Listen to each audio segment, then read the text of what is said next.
מה עדיף? פרחים, שוקולד? פרחים. אהבה ממבט ראשון, כן או לא? חד משמעית, כן. דייט המושלם מבחינתך?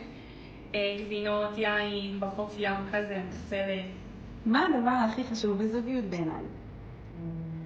נראה לי הומור. מה הסוד לזוגיות טובה? תקשורת. מחווה קטנה שמרגשת אותך. אני ממש אוהבת ברכות, יום הולדת מתה על זה, ושהם מבקשים לי, כזה מכינים לי משהו לאכול, ופינוק וזה, אני ממש אוהבת. סרט רומנטי אהוב? אני שיחת זמן. דייט מתוכנן או דייט בהפתעה? נראה לי די מותר. ארוחת ערב במסעדה או ערב ביתי עם פיצה בסדר? שווארמה בים.